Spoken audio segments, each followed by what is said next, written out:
2600 voltage processors tend to be one of its less understood sections, but it's actually not hard to use and it's really powerful and versatile. The signal flow goes from left to right. The signals shown in the boxes on the left or the jacks next to them are the sources. The sliders adjust the amount of signal, and the jacks on the far right are the outputs.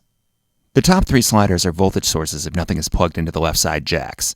If a cable is plugged in, the sliders become simple attenuators. That is, they adjust the amount of signal going to the jacks on the right. Looking at the top slider, if nothing is plugged in, then it's fed by a negative 10 volt source, with the slider adjusting the amount of voltage going to the 1, 2, 3, 4 out jack on the right. An easy way to hear this is to patch it to an oscillator pitch input. As I slide the slider to the right, the negative 10 volts brings the pitch down. If I click the invert button, the negative 10 volts becomes positive 10 volts, and the pitch will rise as I move the slider to the right. If I patch a cable to the left-hand jack, the negative 10 volt source is disconnected and the slider acts as a simple amount attenuator. Since the 2600 has attenuators on most of its mod inputs, this might not seem that useful, but these are nice for multing a single mod source to multiple destinations. In this patch, the LFO is routed to adjust the pulse width modulation amount for all three oscillators simultaneously.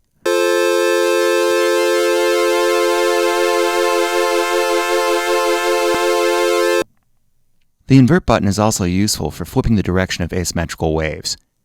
You may have noticed that CA2600's oscillators all have a ramp wave but no saw wave. At audio range frequencies you won't hear any difference, but if you're using one of the oscillators as a low frequency mod source, this means the mod signal will only rise.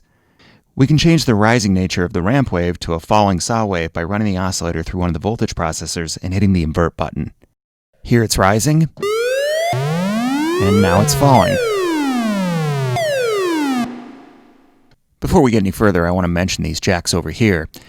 Now, if we look at the panel schematic, if you will, the 2, 4, and 6 jacks, they feed these sliders over here.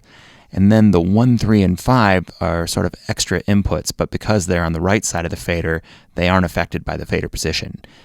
They are unity gain inputs. So 1 feeds the signal path over here, and it is inverted if the button is enabled. And 3 feeds into this path over here, and again, it can get inverted. And these all feed the 1, 2, 3, 4 out over here.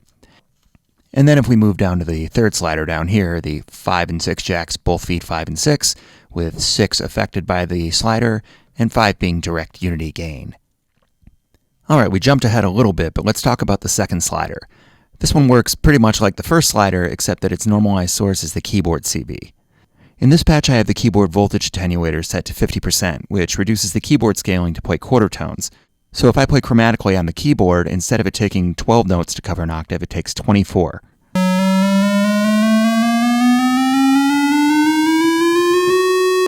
If I put it up to 100%, we get standard keyboard tracking. And if I hit the invert button, I can do the reverse keyboard trick made famous by jazz legend Joe Zawinul in the 70s, and that's where playing up the keyboard actually goes down in pitch. Here I'll play up the keyboard chromatically. Besides controlling oscillator pitch, remember that the keyboard CV can control any mod destination. In this example, the amount of reverb increases as I play higher notes on the keyboard.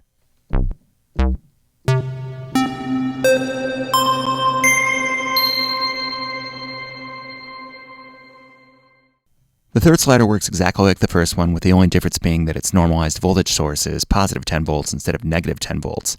But if we hit the invert button over here, it becomes negative 10 volts.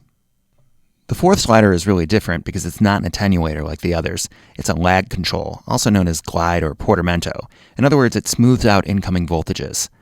Now, on the original 2600, the lag processor was the only way to get pitch gliding effects, but we added individual glide sliders for each oscillator on CA2600, so there's more than one way to get oscillator glide. With that said, the lag slider is handy if you want to add the same amount of glide to multiple destinations at once. Here I have it multed to all 3 oscillators with the amount controlled by the one slider as opposed to the individual glide sliders on the oscillators.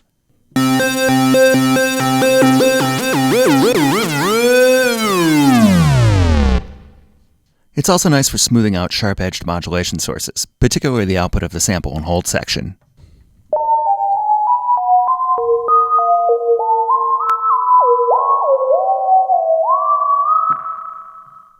The fifth slider is a voltage quantizer that rounds voltages to the nearest 1/12 of a volt, which is equivalent to a chromatic half-step.